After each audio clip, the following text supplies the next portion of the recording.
Baik, sekarang sedang berlangsung pembukaan MC dan nanti dilanjutkan dengan sambutan dan pemaparan latar belakang tema, kemudian ada ice breaking selama 15 menit, kemudian ada perkenalan narasumber dan pembacaan CV mulai jam 15.53 dan dilanjutkan talk show selama 30 menit yang dimulai pada pukul 15.55. Dilanjutkan dengan sesi pertanyaan dan klarifikasi selama 10 menit, pembacaan kesimpulan penyerahan sertifikat selama 5 menit, dan juga penutupan selama 5 menit. Nah, jadi kita bakal ada rangkaian acara yang pastinya seru banget nih, teman-teman. Jadi diharapkan untuk tetap jaga semangat dan fokusnya selama mengikuti acara hari ini. Oke, mungkin langsung aja ya kita ke acara selanjutnya, yaitu adalah sambutan dan juga pemaparan dari kedua Project Officer Mercusuar 2021. Nah, ya itu ada dua orang nih, ada Amanda dan Siva. Mungkin kepada Amanda, waktu dan tempat dipersilahkan. Baik, selamat sore untuk teman-teman sekalian. Assalamualaikum warahmatullahi wabarakatuh. Perkenalkan kembali, saya Amanda Rahab. Hari ini bersama teman saya Syifa. Mungkin Syifa boleh dada-dada dulu. Hai Syifa, ya. Kami berdua selaku ketua pelaksana dari acara di hari ini. Kami ingin mengucapkan banyak terima kasih kepada teman-teman yang sudah menyempatkan hadir dan berpartisipasi dalam acara ini. Semoga teman-teman bisa mendapatkan manfaat dari acara kita hari ini dan ilmunya dapat digunakan dalam kehidupan kita sehari-hari. Amin ya robbal alamin. Akhir kata, selamat menikmati untuk teman-teman dan terima kasih. Assalamualaikum warahmatullahi wabarakatuh. Baik, terima kasih Amanda atas sambutannya. Sekali lagi ya teman-teman, yuk yang bisa on cam, boleh banget nih on cam temenin kita MC berdua di sini ya. Baik, mungkin selanjutnya kita langsung aja nih masuk ke acara ice breaking yang tentunya bakal seru dan menarik banget. Para peserta diharapkan untuk berperan aktif ya dalam sesi ice breaking ini, karena bakal seru banget nih teman-teman, jadi wajib banget buat ramein acaranya.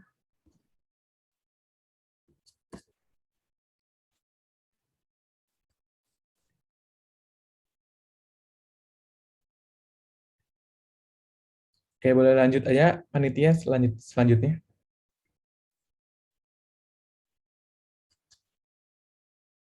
Oke, nah sebelum kita mulai gamesnya, mungkin di sini saya mau jelasin dulu nih tentang peraturan dan juga cara bermain dari gamesnya.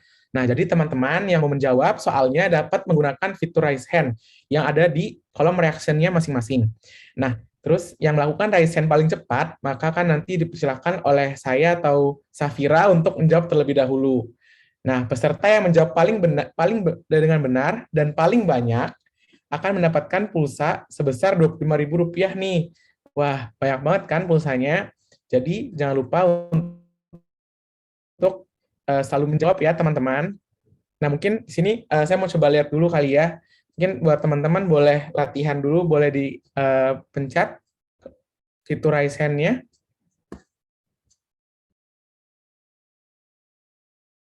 Oke, berarti udah bisa semua ya. Oke, Baik. kalau gitu. Baik, mungkin selanjutnya kita bakal masuk ke contoh soal dulu nih teman-teman. Boleh di next slide, panitia.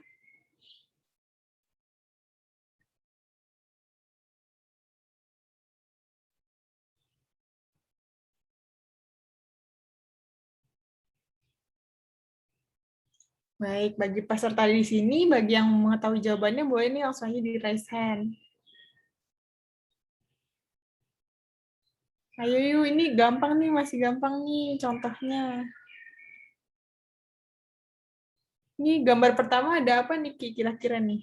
Kuning-kuning gini. Wah, itu kayaknya makanan kita sehari-hari ya. Ini kayaknya makanan yang udah kita biasa konsumsi nih. Kayaknya kembarannya tempe kali ya. Terus kalau yang di kanan kira-kira apa nih gambarnya? Serangga-serangga gitu ya? Bener banget. Ayo nih kira-kira teman-teman ada yang tahu jawabannya nggak ya?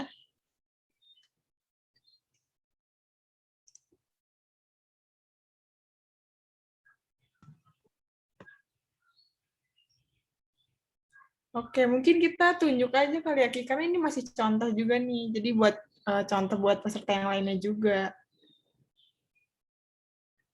Oke, mungkin gimana nih jawabannya? Di-spill aja nih langsung, Safira. Boleh nih di-spill aja panitia untuk jawabannya.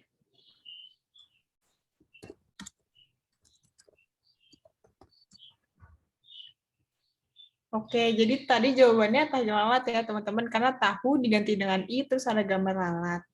Boleh lanjut aja mungkin ke soal pertama teman-teman. Harap ini ya aktif buat menjawab. Terima kasih.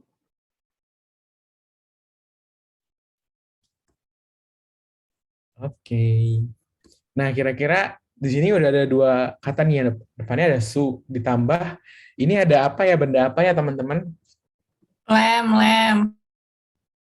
Wah, bener banget tuh. Bener banget. Kan ada lem ya, tapi M-nya dicoret. Jadinya gimana tuh? Ayo udah banyak banget nih clue-nya teman-teman. Bagi yang bisa aja boleh langsung resen ya. Lumayan loh hadiahnya Wih, 25. itu Kak Atin Resen ke Sabira. Wah, iya nih Katin. Gimana nih Katin? Boleh langsung aja jawab nih Kak. Sule. Wah, keren banget. Apakah benar ya jawabannya Sule? Mungkin langsung di next. Coba kita next.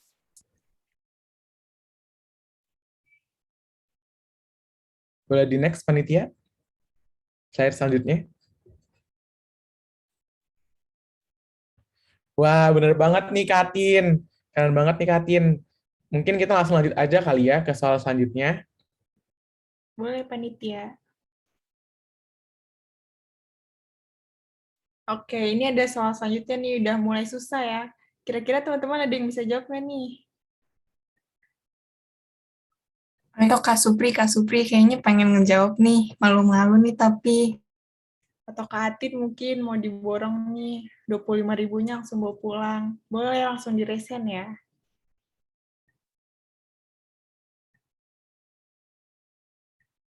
Ini kira-kira di kiri ini ada gambar apa nih, Ki? Ada dasi ya berarti ya. Terus D-nya Wah, bener banget dicoret. tuh. Nah, D-nya dicoret terus diganti sama huruf N. Udah ketara banget nih. Mungkin pesertanya nggak tahu nih gambar di kanan apa nih, Ki. Kira-kira apa ya, Ki? Itu namanya obeng kali ya? Iya nggak sih? Yuk, udah gampang banget nih, udah dikasih jawabannya sama Aki nih secara nggak langsung. Oke, untuk Nah, Kak ini ada Atin Katin gimana lagi nih.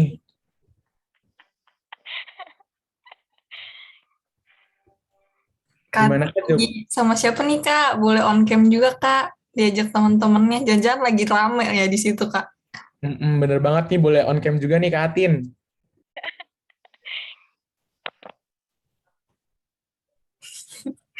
Itu Kak digoda-goda sama ketawa-ketawa aja nih Kak. Boleh boleh Kak dikasih tahu jawabannya. Nasi goreng. Mantap. Waduh, keren banget nih. Apakah benar jawabannya nasi goreng? Langsung aja boleh kita next. di-spill nih, panitia. Oke, jadi jawabannya benar ya, Kak Atin. Oh, udah on cam nih. Makasih, Kak Atin. Oke, karena waktunya sudah habis, terima kasih kepada teman-teman yang telah berpartisipasi aktif. Dan untuk pemenangnya kepada Kak Atin, nanti mohon untuk dihubungi oleh panitia ya untuk hadiahnya. Selamat. Oke, selamat Kak Atin. Nanti dapat pulsa nih dari panitia. Jadi tunggu aja ya. Nah, selanjutnya kita langsung masuk ke acara yang udah kita tunggu-tunggu nih, teman-teman semua, yaitu sesi talk show. Nah, untuk sesi talk show ini, eh, akan dipimpin langsung oleh moderator yang tentunya keren banget nih. Mungkin langsung aja ya kita berikan kepada Alia, mungkin apakah sudah hadir? Udah. Oke, baik. Mungkin langsung saja Alia boleh dipersilakan untuk diambil alih. Oke, baik. Terima kasih Aki dan Safira. Mungkin pertama-tama perkenalkan dulu, saya Alia dari FKW 2020 selaku moderator pada sesi talk show pada hari ini. Nah, pada sesi kali ini kita kedatangan narasumber yang pastinya sangat inspiratif dan keren banget nih. Mungkin teman-teman juga sebelumnya udah ketemu kali ya di acara sebelumnya. Nah, jadinya tentunya saya yakin banget teman-teman di sini semua pasti nanti semangat untuk mengikuti rangkaian talk show pada hari ini. Oke, jadi pada hari ini kita kedatangan narasumber yaitu Dr. Rini Rasianti, spesialis kulit dan kelamin Fins Divi sebagai narasumber kita di acara pada sore hari ini. Mungkin selamat datang Dr. Rini, bagaimana kabarnya? Iya, halo, selamat sore semua. Selamat sore Ibu Tami. Iya, betul. Ya, selamat bergabung, Bu. Ya, tadi anak saya Akmal nggak bisa ikut karena dia lagi latihan. Ntar tampil di Maulid. Nggak apa-apa, Bu. Ntar minggu depan ikutnya di acara Cerdas Cermat ya, Bu. Ya, Boleh, Bu, hari ini nanya-nanya ke dokter ini dulu tentang kesehatan reproduksi. Kan Ibu biasanya ya, aktif ya, Bu, di mana-mana, Bu. ya, alhamdulillah. Oke, Bu. Boleh dilanjut, Al. Di sini ada rekan saya juga yang akan menjadi moderator pada hari ini. Mungkin ada Dito, silahkan.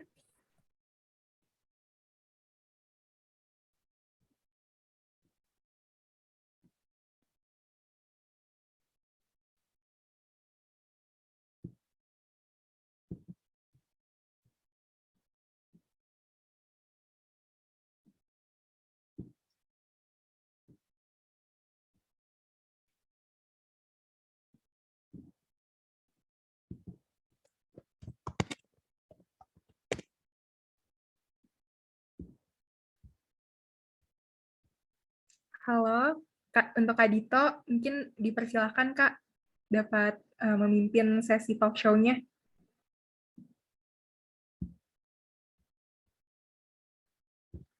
Oke, mungkin sepertinya karena sedang ada kendala jaringan ya teman-teman, jadi kita lanjut aja. Maka selanjutnya ini sudah kedatangan nih dokter ini yang menjadi narasumber kita pada hari ini.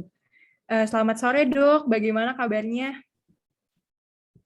Assalamualaikum warahmatullahi wabarakatuh. Selamat sore pada panitia semua dan peserta pada hari ini. Alhamdulillah baik ya semuanya, sehat-sehat. Baik, alhamdulillah ya dok. Oke, mungkin selanjutnya akan ada pemaparan langsung dari narasumber kita, Dr. Rini Rasyanti. Namun sebelum itu, izinkan saya untuk membacakan CV Dr. Rini terlebih dahulu. Mungkin untuk panitia bisa di next slide.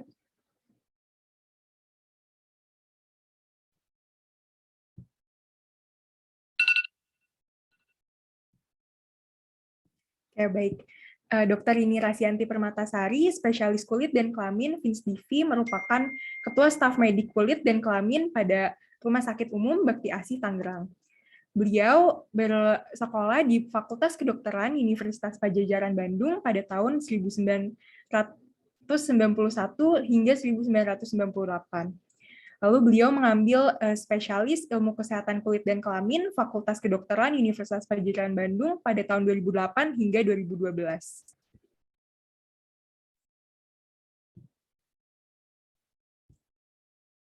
Mungkin untuk panitia bisa di next slide.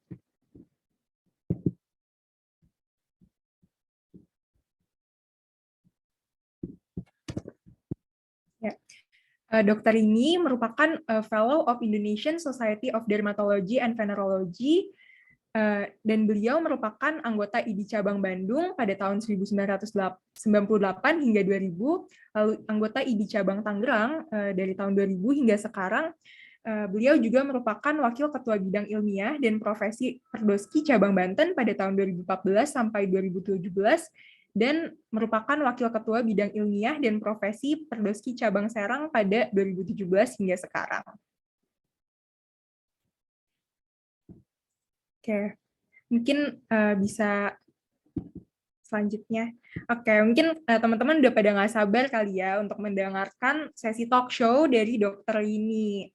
Oke, sebelumnya, jadi sebenarnya bakal bahas apa sih talk show pada hari ini?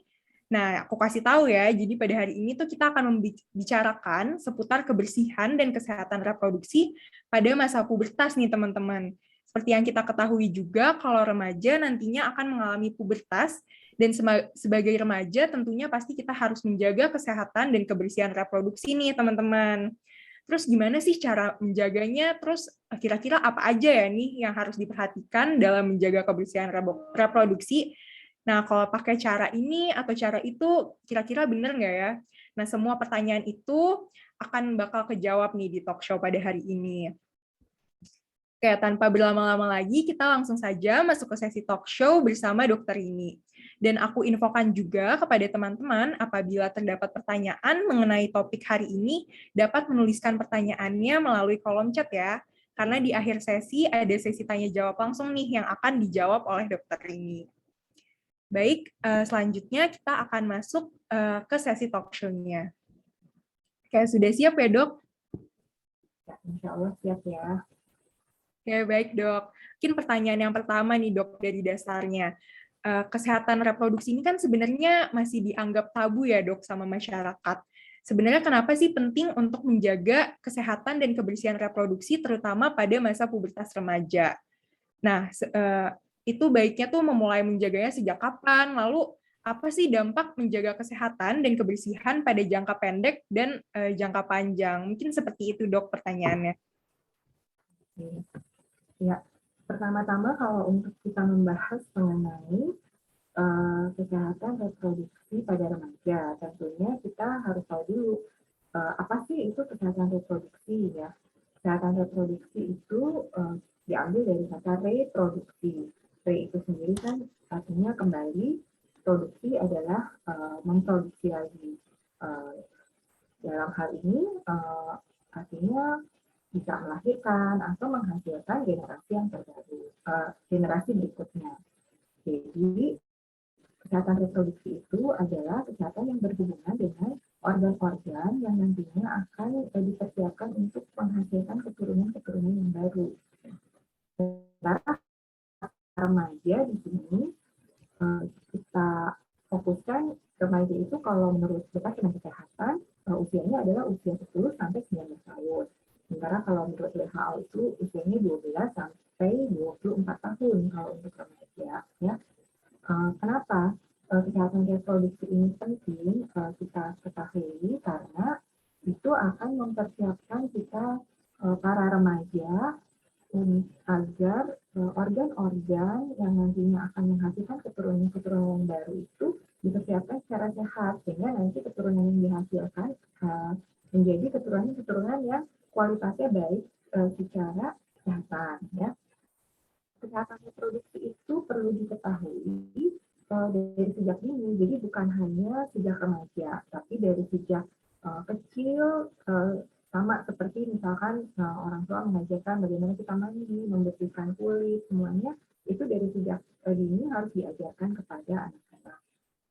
Sehingga nanti sudah menjadi kebiasaan begitu dia mencapai remaja, ada beberapa hal yang harus diperhatikan lebih detail, dia sudah terbiasa. Gitu.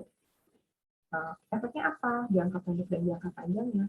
Kalau untuk jangka pendek, dia akan tetap jadi sehat, organ-organ reproduksinya, tapi kalau untuk jangka panjang, mempersiapkan itu tadi, supaya menghasilkan generasi-generasi yang lebih sehat. Gitu. Jadi kalau punya anak, anaknya nanti sehat, nggak terkena penyakit apapun, tidak ada penyakit cacat, ya, generasi berikutnya akan lebih baik dari orang tua. Oke, baik, Dok. Berarti kesehatan reproduksi ini memang merupakan hal yang sangat penting ya, Dok, untuk semua orang itu ketahui, terutama saat remaja ini. Ya, mungkin selanjutnya ini bisa dilanjutkan oleh rekan saya, Dito. Kepada Dito, dipersilahkan. Oke, terima kasih Alia. Selamat sore dokter ini. Mohon maaf sekali dan teman-teman semua, mohon maaf tadi sempat terkendala sinyal ya dok, mohon maaf. Ya memang daring ini ada hal-hal yang susah dikontrol ya dok ya. Oke, perkenalkan dokter, nama saya Andito Muhammad Wijono, saya mahasiswa FKUIN 3. Tadi kan Alia udah bertanya dok ya mengenai basic thing dari kesehatan reproduksi dok. Dan saya sebenarnya ingin melanjutkan dok pertanyaan dari Alia tersebut dok. Menurut dokter nih dok, kira-kira apakah faktor-faktor yang mengaruhi kesehatan serta kebersihan dari reproduksi itu sendiri dok, terutama untuk para remaja juga dok, apakah dokter nih kira-kira bisa memberitahu apa saja dok kira-kira faktor-faktornya dok? Silakan dok. Ya, jadi memang ada faktor-faktor yang memengaruhi kesehatan, kebersihan dan kesehatan reproduksi. Yang pertama mungkin faktor dari pengetahuan ya, atau latar belakang pendidikan. Meskipun latar belakang pendidikan kadangkala tidak sejalan dengan pengetahuan ya, karena pengetahuan itu bisa kita dapatkan dari mana saja.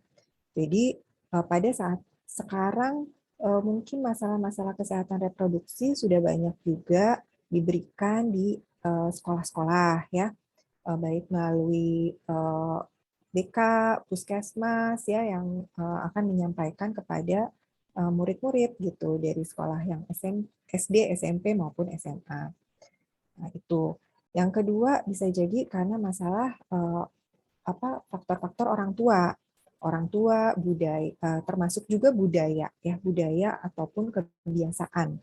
Kebiasaan yang memang sudah dari dulu bagaimana cara merawat kesehatan reproduksi pada tubuh kita, misalkan dulu-dulu orang tua kan suka memberikan apakah dari daun-daunan yang direbus untuk cebok. Nah, seperti itu juga kadang-kadang budaya-budaya seperti itu juga mempengaruhi ya.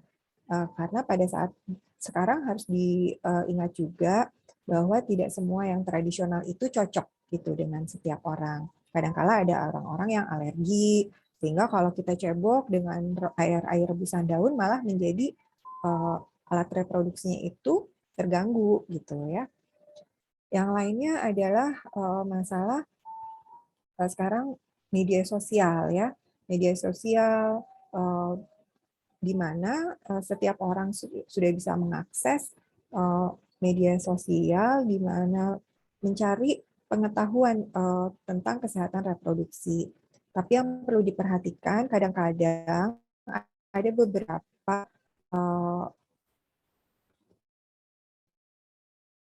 juga ada yang sumber-sumber dapat malah nanti akan mempengaruhi kesehatan reproduksi tersebut ya. Kadang-kadang dan pergaulan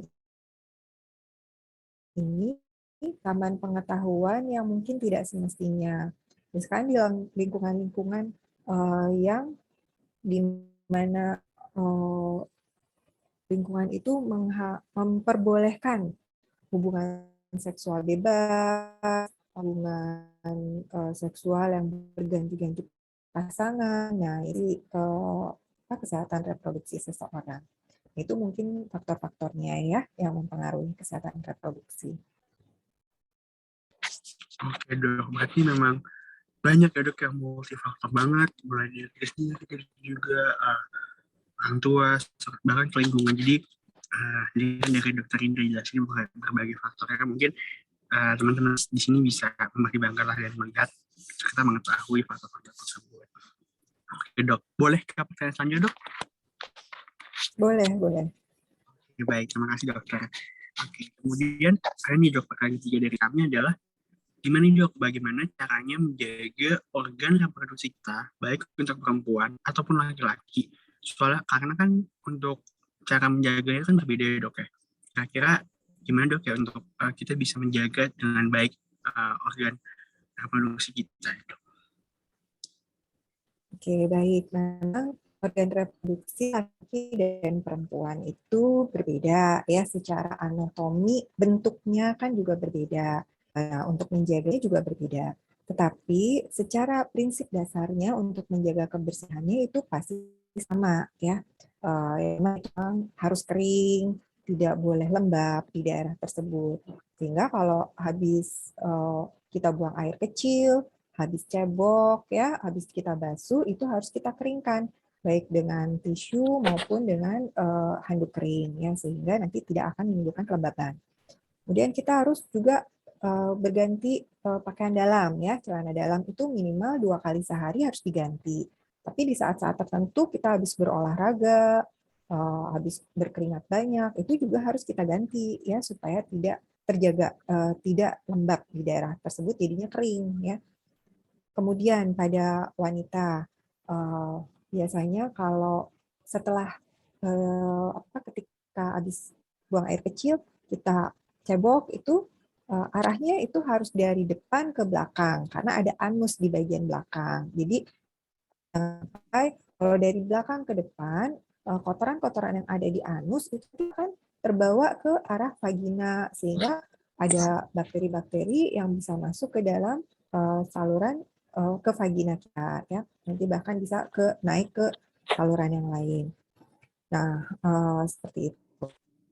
Kalau untuk laki-laki juga harus dibersihkan di daerah kulupnya, ya, kulup dari penisnya itu. Dianjurkan laki-laki dihitan, ya. Saat ini yang dihitan itu bukan cuma untuk muslim, tetapi non-muslim juga dianjurkan dihitan demi kesehatan, ya. Sehingga di situ terjaga kebersihannya, tidak ada lagi kotoran-kotoran yang tidak bisa terbasuh saat kita bersihkan di situ. Nah, itu untuk secara fisiknya kita harus jaga kebersihan itu. Nah, yang lainnya adalah makanan, ya. Makanan kita perlu mengkonsumsi makanan-makanan yang sehat gitu. Jadi yang kita kenal harus seimbang gizinya, baik karbohidrat, protein, lemak, vitamin, mineral, semuanya harus seimbang. Ditambah lagi yang bisa menjaga kesehatan reproduksi adalah makanan yang mengandung omega 3 yang tinggi, ya. Biasanya omega 3 itu kita kenalnya adalah minyak ikan, ya. Kalau kita sulit makanannya apa ya? Boleh konsumsi minyak ikan. Tapi omega 3 itu banyak di ikan-ikan laut, ya. Ikan-ikan laut itu banyak mengandung omega 3 seperti ikan tuna, ikan sarden, makarel. Jadi itu mudah juga bisa kita olah, ya, untuk jadi masakan. Nah, selain itu juga harus diingat kebiasaan-kebiasaan seperti merokok, minum alkohol, itu juga bisa mengganggu organ-organ reproduksi kita, ya. Jadi kalau rokok, alkohol bisa mengganggu sel telur, jadi sel telurnya itu kualitasnya menjadi tidak baik, ya. Kemudian sel sperma juga bisa terpengaruh apabila kita mengkonsumsi alkohol maupun rokok. Ya, rokok itu harus diingat tidak cuma kita yang merokok, tapi kalau lingkungan kita juga merokok, kita menjadi perokok pasif itu juga sama saja. Ya, jadi efeknya juga akan menyebabkan ada gangguan pada organ-organ yang nanti kita persiapkan harus sehat pada saat kita ingin hamil dan melahirkan. Nah, seperti itu. Kemudian yang lainnya adalah kita harus cukup istirahat, ya. Istirahat itu penting. Sehari minimal 8 jam tidur dengan kualitas tidurnya malam hari, ya. Jadi kadang-kadang berbeda. Kalau kita tidurnya siang, malam begadang itu akan berbeda kualitas tidurnya. Dan juga untuk kesehatan akan berbeda. Selain itu juga kita harus menjaga supaya kita tuh nggak dipengaruhi stres yang terlalu banyak. Karena stres yang terlalu banyak itu juga akan mempengaruhi dari kesehatan dari organ-organ reproduksi kita. Nah, itu. Kira-kira seperti itu, ya. Dokter, dari segala aspek ya Dok, terima kasih ya, fisiknya tadi dijelaskan, dari makanannya pula, bahkan dari hal-hal yang harus dihindari. Saya ngebanget banget Dok untuk makanan yang banyak-banyak makan omega 3 tadi ya Dok, saya untuk kesehatan juga, untuk reproduksi banyak di ikan juga. Kemudian ini kita semua jauhilah rokok dan alkohol ya Dok ya, karena wah banyak banget mudorot istilahnya Dok ya. Dan untuk tadi yang fisik sudah Dokter jelaskan dengan sangat baik dan sangat mudah untuk dipahami. Sekali lagi untuk teman-teman semua nih, kalau misalnya dia belum dipahami, langsung aja ditaruh di kolom chat ya untuk pertanyaannya. Saya izin melanjutkan lagi Dok ya ke pertanyaan selanjutnya. Kalau menurut dokter nih Dok, sebetulnya apa sih Dok masalah kesehatan reproduksi yang biasanya itu kita, bukan kita, saya sebagai saya dan teman-teman lainnya masih remaja itu mengalaminya gitu Dok. Apalagi pada saat masa-masa pubertas Dok. Kira-kira apa aja ya Dok? Ya, memang banyak masalah-masalah kesehatan reproduksi ya yang dialami remaja nih. Untuk wanita biasanya seringkali mengeluh ada keputihan, ya. Keputihan itu kita perhatikan aja. Kalau keputihannya itu sebelum ataupun sesudah haid tidak ada warnanya, ya, warnanya bening-bening saja, tidak berbau, tidak menimbulkan rasa, artinya tidak gatal, tidak nyeri, itu sebetulnya masih dalam batas normal.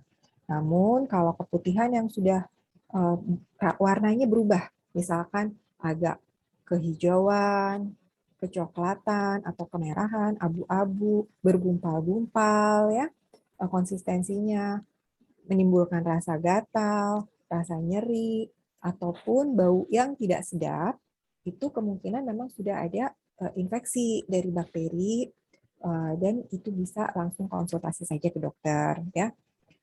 Selain itu, pada wanita juga sering mengalami gangguan dari siklus haid ya. Gangguan siklus haid, kadang-kadang haidnya itu tidak haid beberapa bulan, atau haidnya itu lebih sering dibandingkan normal ya. Yang normal kan 1 bulan 1 kali.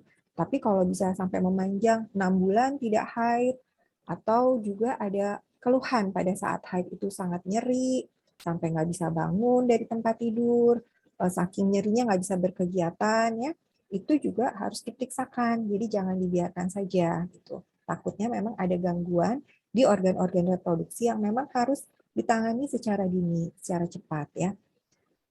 Pada laki-laki kadangkala juga sering kali adanya jamur ya di kelamin. Penyebabnya karena memang mungkin masalah kebersihan dan kelembaban ya.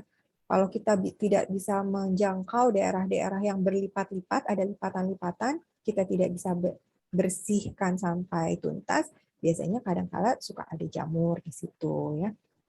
Masalah-masalah yang lain adalah yang tadi lupa saya bahas mengenai masalah infeksi menular seksual ya pada remaja-remaja yang sudah melakukan hubungan seksual ya, hubungan seksual di luar nikah, hubungan seksual yang berganti-ganti maupun hubungan seksual yang tidak aman, artinya tidak menggunakan pelindung seperti kondom.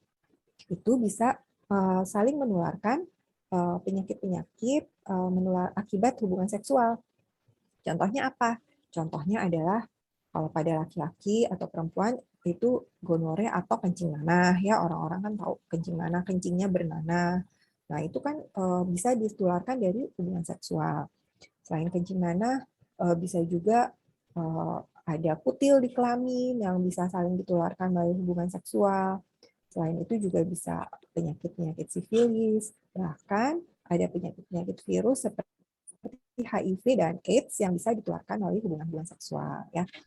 Selain itu di negara-negara maju dan berkembang juga masalah-masalah kehamilan di luar nikah juga banyak ya. Masalah-masalah aborsi juga banyak ya pada anak-anak remaja. Oleh karena itu makanya penting ya untuk mengetahui kalau kita ada keluhan ataupun ada masalah harus mengkonsultasikan dengan dokter ya supaya nanti tidak menyebabkan kerusakan yang permanen pada alat-alat reproduksi kita. Kalau kerusakan permanen otomatis nanti kita akan sulit memiliki keturunan baik pada laki-laki maupun pada perempuan. Itu.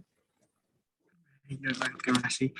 Satu poin yang saya benar-benar anggap dari penonton yang sangat baik tadi adalah karena banyak banget nih masalah. Jadi kita kalau misalnya merasa ada yang aneh atau gangguan tuh langsung saja cek ya dok ya untuk menghindari keparahan yang ada ya dok ya. Karena emang masalah ini banyak banget ya dok ya benar. Ya, jadi teman-teman semua yang mendengarkan ini kalau emang ada keluhan apapun lebih segera periksakan saja. Semoga bukan suatu masalah besar. Baik. Mungkin ini dok salah satu pertanyaan terakhir dok ya. Kan zaman sekarang nih banyak kan dok ya ada banyak nih jualan online, banyak juga yang jualan banyak gitu dok. Banyak nih produk yang mengklaim itu bisa menjaga kebersihan reproduksi dok. Contohnya misalnya katanya ada sabun reproduksi wanita yang katanya dapat membuat jadi wangi. Nah kalau gitu kan bingung dok ya untuk memilah-milih produk tuh gimana dok ya tips-tipsnya gitu dok dari dokter, apakah ada gitu dok? Soalnya zaman sekarang tuh gampang banget nyari-nyari produk di internet gitu dok. Ya, ya ini juga untuk diingatkan ya bahwa alat pencuci vagina atau pembersih vagina itu bukan terutama yang antiseptik ya. Antiseptik yang di situ ada tulisannya yang mengandung antiseptik, desinfektan, membersihkan, itu bukan untuk digunakan sehari-hari oleh wanita. Ini untuk wanita dulu ya. Tidak boleh digunakan sehari-hari untuk wanita. Karena apa? Karena wanita itu pada dasarnya sudah memiliki pertahanan tubuh kita sendiri. Kalau ada kuman-kuman di dalam tubuh kita, di alat kewanitaan kita, dia otomatis akan didorong keluar oleh tubuh kita dengan cara apa? Dengan cara seperti ada lendir-lendir keputihan itu. Jadi itu sudah daya pertahanan tubuh alamiahnya wanita tuh seperti itu. Jadi di kelamin wanita itu sudah ada bakteri-bakteri yang baik. Itu ya, kita kan kadang-kadang kenal tuh bakteri baik, bakteri jahat. Nah, bakteri-bakteri yang baik pada dasarnya sudah ada di kelamin wanita. Jadi apabila kita tidak ada keluhan apa-apa, terus kita pakai pembersih vagina, apalagi sampai masuk ke dalam vaginanya, nanti si bakteri-bakteri yang baik itu bisa mati. Dengan matinya bakteri-bakteri yang baik, bakteri-bakteri yang jahat yang dari luar, itu dengan mudahnya bisa masuk ke dalam vagina, nanti masuk ke dalam rahim, yang akan menyebabkan infeksi-infeksi justru di dalam. Ya. Jadi semua alat-alat cairan-cairan pencuci untuk membasuh vagina itu tidak boleh digunakan untuk sehari-hari, kecuali kalau diresepkan oleh dokter. Apabila memang nanti ada keluhan keputihan ataupun ada gangguan ya di kelaminnya, sehingga dokter meresepkan, itu tidak masalah karena memang sesuai indikasinya. Kalau ada infeksi ya nanti bisa diberikan. Tapi bukan berarti kita untuk menjaga kesehatan vagina itu tiap hari kita membasuhnya dengan cairan-cairan pencuci vagina. Jadi cara mencuci daerah kelamin cukup bagian luarnya saja, di kulit luarnya saja. Bisa boleh dengan sabun mandi. Sehari 2 kali saja cukup pada saat kita mandi. Pada saat kita buang air kecil, cukup dibasuh pakai air bersih dan dilap kering. Jadi tidak perlu sampai ke dalam-dalam, tangan kita tidak perlu sampai merogoh ke dalam, karena tangan kita juga kan mengandung bakteri-bakteri yang nantinya malah kita masukkan ke dalam tubuh kita.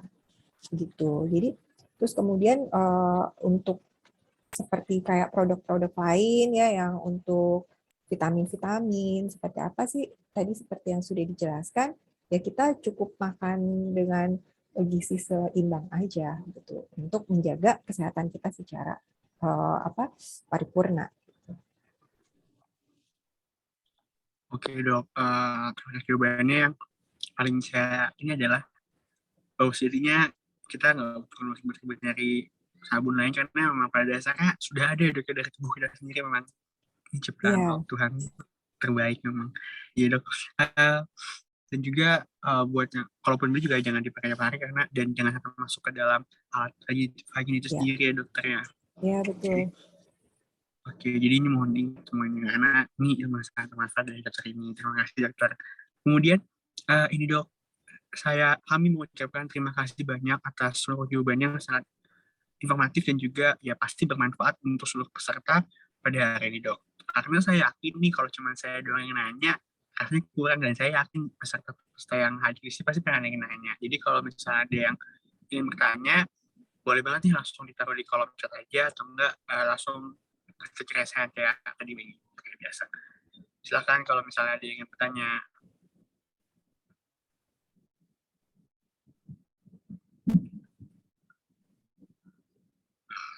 Jadi persilakan kepada teman-teman semua untuk jika ada yang bertanya.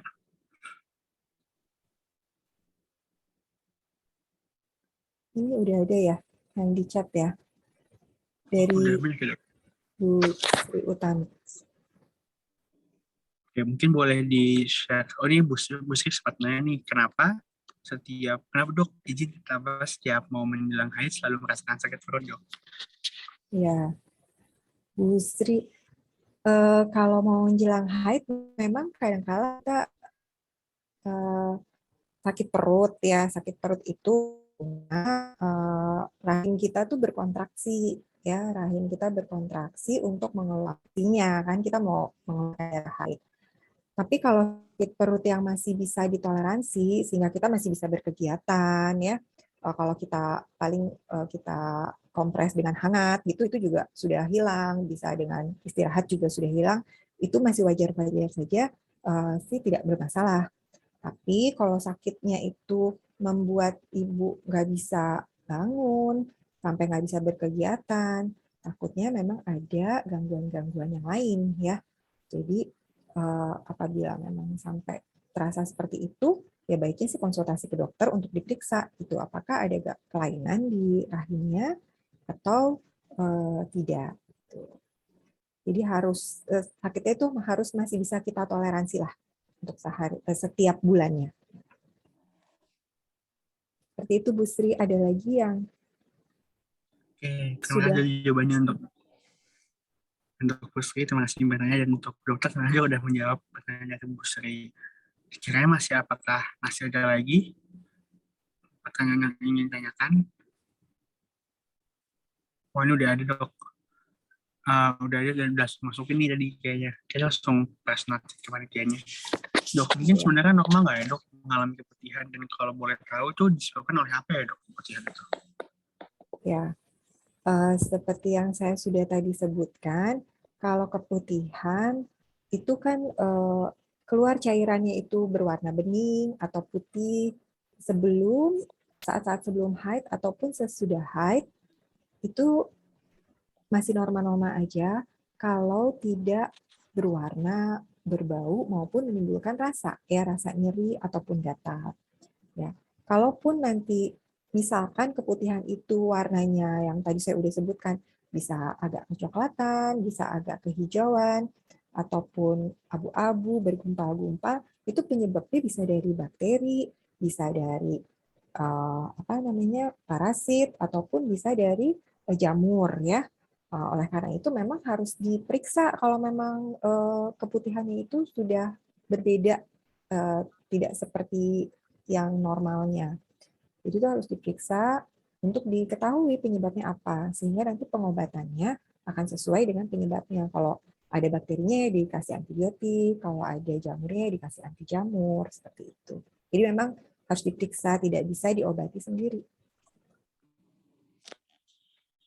Baik, terima kasih untuk saya penjelasannya. Pada era periksa dan jangan pernah untuk mengobati sendiri ya dok ya. Terima kasih. Oke, selanjutnya masih ada kita tunggu, silakan jika ada yang masih ingin bertanya.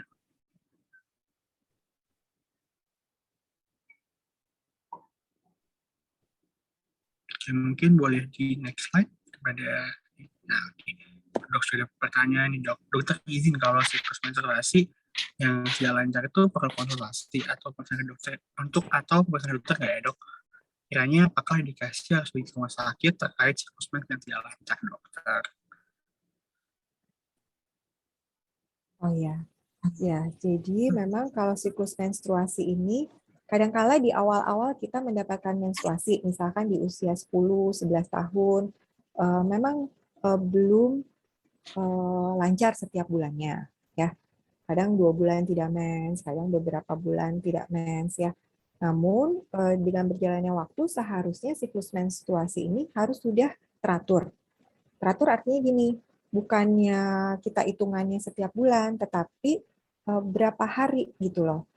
Misalkan bisa dari 28 sampai dengan bisa juga 40 sekian hari sekali ya. Jadi tapi kalau lancar dan teratur itu sih tidak masalah. Namun kalau yang tiba-tiba tidak haid selama 6 bulan atau nanti haid 2 bulan, nah seperti itu kan tidak teratur ya. Jadi itu memang perlu diperiksakan apakah ada gangguan hormonal ya yang nantinya kan mempengaruhi juga kesuburan. Jadi kalau siklus mens itu artinya bahwa kita itu menghasilkan bisa terjadi keluarnya sel telur. Sel telur itu yang dipersiapkan nanti untuk pembuahan. Jadi siklus mensnya tidak teratur, tidak lancar, nah itu juga mungkin bisa jadi ada gangguan juga nantinya dengan kesuburan. Jadi harus diperiksakan yang tidak lancar tadi ya.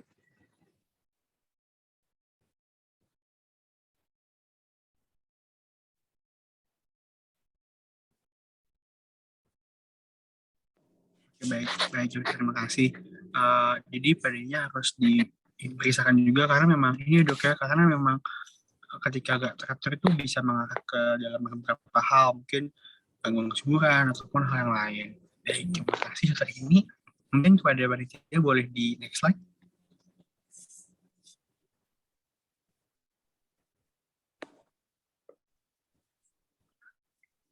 Boleh di next slide, maaf. Tadi sepertinya masih ada pertanyaan lagi yang masuk ke personal chat saya. Oke dokter, izin. Untuk penyakit seperti infeksi saluran kemih itu disebabkan oleh apa ya dok ya? Dan bagaimana sih cara mencegah hal tersebut dok? Ya, kalau infeksi saluran kemih kan memang adanya di saluran kencing ya. Nah, itu bisa dari luar ya, dari luar ada bakteri-bakteri yang masuk ke dalam saluran kemih ya. Dari luar itu bisa dari mana saja, bisa saja dari kelamin juga bisa ya. Dari alat kelamin bisa ke situ atau bisa dari anus ya. Karena di daerah kelamin dan anus memang banyak bakteri-bakteri ya karena itu daerah kotor ya. Sehingga bisa naik ke dalam saluran kemih. Selain itu juga kebiasaan-kebiasaan seperti kita kurang minum ya, sehari-hari itu minumnya males, kurang minum air putih, ataupun menahan kencing, menahan buang air kecil itu juga bisa menyebabkan infeksi dari si saluran kemih. Jadi di sehari itu kita minum paling tidak 2 liter air putih, sering minum ya. Kemudian juga kalau mau buang air kecil tuh nggak boleh ditahan-tahan, harus cepat. Karena kalau kita tahan-tahan, bakteri-bakteri yang ada di saluran di kandung kemih bisa berkembang biak sehingga bisa menimbulkan infeksi. Gitu. Ya. Oke dokter, terima kasih banyak dokter di jawabannya. Memang ya ini kan dari saluran kencing, makanya banyak-banyak minum air putih minimal 2 liter dan juga jangan ditahan ya dok untuk BAK. Terima kasih banyak dokter jawabannya. Mungkin tadi belum bisa jalan lagi pertanyaannya. Ini udah tolong masuk ke next slide. Mungkin boleh dilanjutkan slide-nya kepada panitia.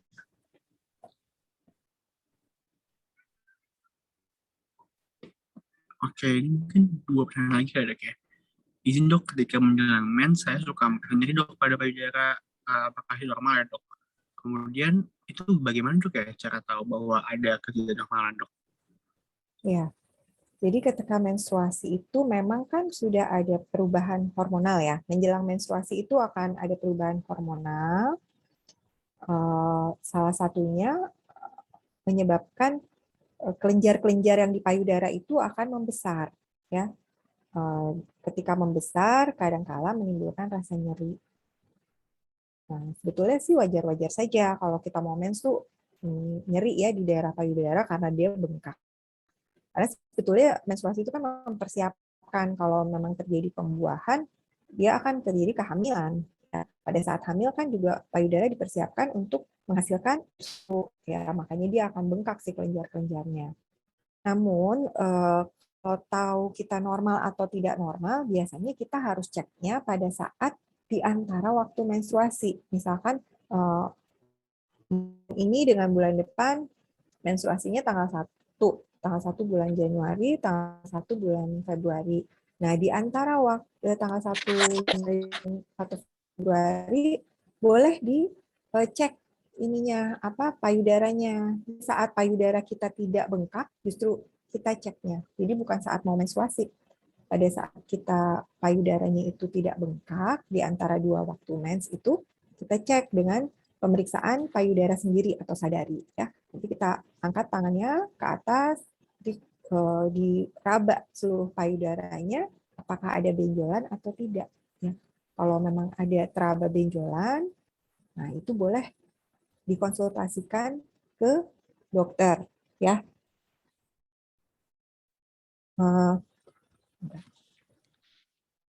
Dikonsultasikan ke dokter. Kalau misalkan sebentar ya.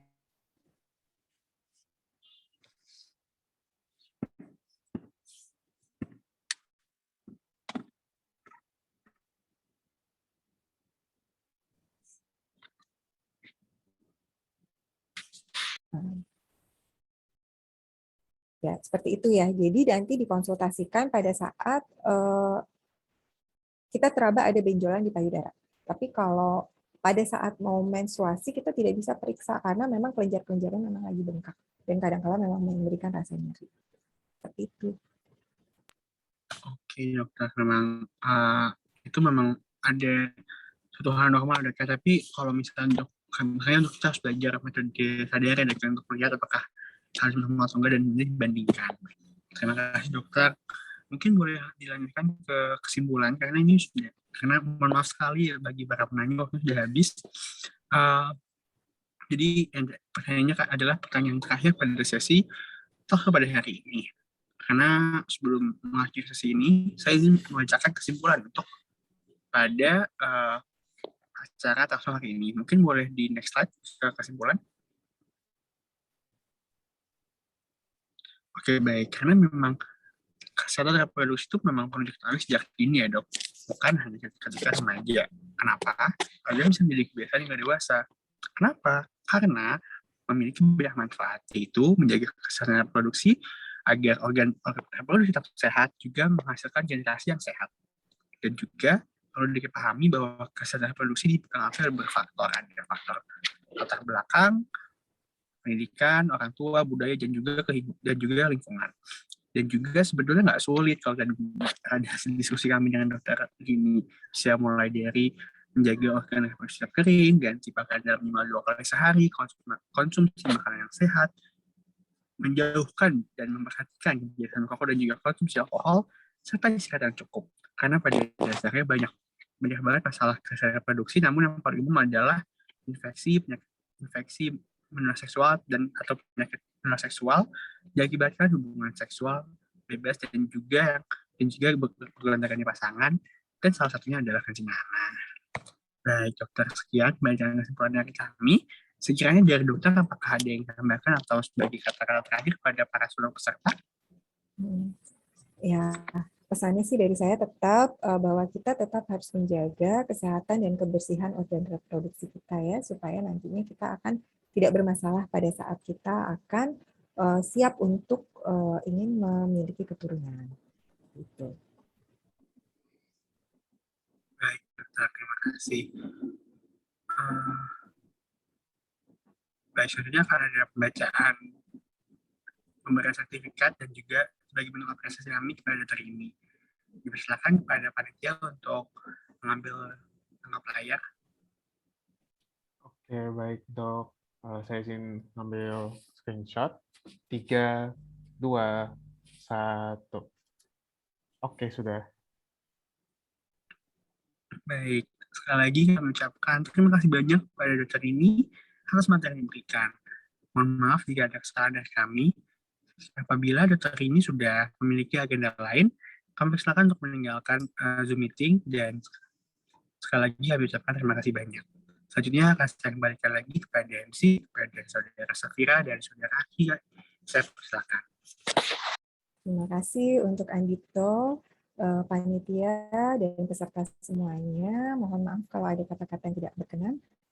Sampai jumpa lagi ya di kesempatan berikutnya. Assalamualaikum warahmatullahi wabarakatuh. Terima kasih, Dok. Waalaikumsalam, terima kasih dok. Terima kasih Dito sudah memimpin acara talkshow pada hari ini. Terima kasih juga kepada dokter ini atas talkshow-nya yang sangat insightful dan menarik banget. Aku juga jadi banyak banget dapat pelajaran terkait kebersihan dan kesehatan reproduksi. Terima kasih dok. Terima kasih juga kepada teman-teman yang telah mengikuti acaranya dengan interaktif. Nah, teman-teman jangan khawatir ya, walaupun acara ini udah mau selesai, kita masih ada acara puncak yang nggak kalah keren. Jadi, puncak acara Grand Crossing Mercusuar akan dilaksanakan pada hari Minggu, 12 Desember 2021. Di acara puncak, kita ada kegiatan senam, pengumuman pemenang lomba acara anak dan remaja, penghargaan simbolis untuk Kampung Rio, serta penutupan program Desa Binaan. Nah, seru banget kan? Jadi, jangan lupa untuk hadir dan mengajak teman-teman lainnya juga ya. Oke, baik. Selanjutnya, kepada teman-teman dari panitia yang ingin meminta bantuan untuk mengisi formulir kepuasan pada link yang sudah diberikan di kolom chat. Sekali lagi kami ucapkan selamat kepada seluruh peserta yang sudah bersemangat pada hari ini. Semoga acara hari ini tidak hanya seru dan menyenangkan, tetapi juga bermanfaat bagi teman-teman semuanya. Oke, mungkin sebelum kita akhiri sesi talkshow dan juga acara pada hari ini, mungkin nggak lengkap kalau kita belum melakukan dokumentasi atau foto bersama. Mungkin kepada teman-teman dan juga ibu-ibu mungkin boleh on cam sebentar buat dilakukan dokumentasi.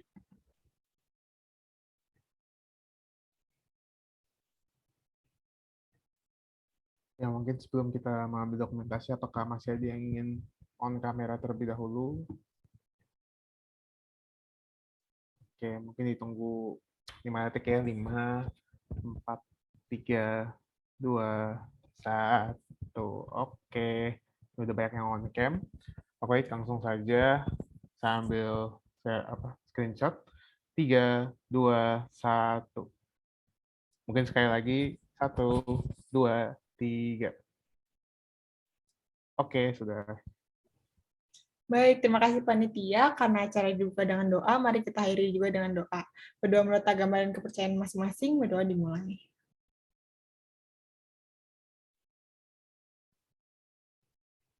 Amin. Tidak kata akhir dan berdoa. Sekali lagi, saya, Aki, dan juga Safira mengucapkan terima kasih, dan dengan ini maka berakhirlah acara talk show remaja menjaga kesehatan dan kebersihan reproduksi remaja. Secara resmi kami tutup. Bagi para hadirin, sudah dipersilahkan untuk meninggalkan Zoom. Sampai jumpa pada acara puncak Grand Closing Mercusuar pada tanggal 12 Desember nanti. Terima kasih dan sampai jumpa teman-teman. Terima kasih Ibu-Ibu. Terima kasih semua.